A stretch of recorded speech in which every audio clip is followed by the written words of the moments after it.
And so not long after Cressy, another English king invades France, and they fight at Agincourt in 1415. So in this battle again, the French are defeated. They were very badly led. Their king was actually insane, Charles the Mad.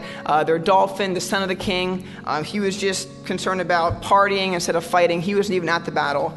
And so the French were, again, very proud. They were badly led, and so they were again defeated. And another thing about this time is that at a first glance, it seems like they have a pretty biblical culture. There was a lot of good aspects to them. Even when Henry returns to London after this victory at Agincourt, the celebration isn't about honoring the valor of the English and this incredible feat that they've done to defeat a large French army. It's about giving praise to God. They're singing psalms. I think there's only one part of the ceremony where they say that the king is brave and that he deserves some credit for this victory. When Henry would besiege a city, he would offer them the terms from Deuteronomy that you surrender now or you'll all be put to death. All the men will be put to death. At this time, the knights have the concept of chivalry, which does have some bad aspects. It does involve a lot of pride. That's part of why the French wouldn't retreat. But it had a lot of good aspects. They had ransom, where if a knight was captured, he would be held for ransom. They would pay to get him out.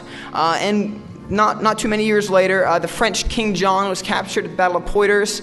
He's allowed to return home back to France to raise a ransom, and his son Louis is left hostage in his place. Now Louis escapes, but John does the honorable thing, keeps his word, and turns himself back over to the English as their prisoner because his son had broke this promise.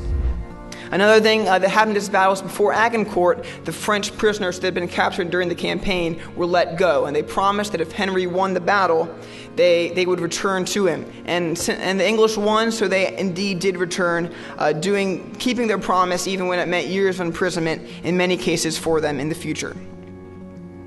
So although there was a lot of Christian elements to the culture, it was not a Christian society. There were Christians in England. Up to 1/3 of England were Lollard, which were reforms, but the king and a lot of the leadership were definitely not Lollard. They were firm and staunch Catholics.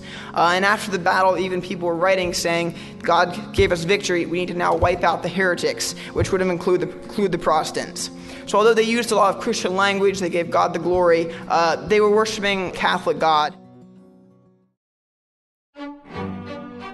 Thanks for watching. If you enjoyed this video, please subscribe and share it with your friends. You can also visit www.discerninghistory.com for more videos and other resources.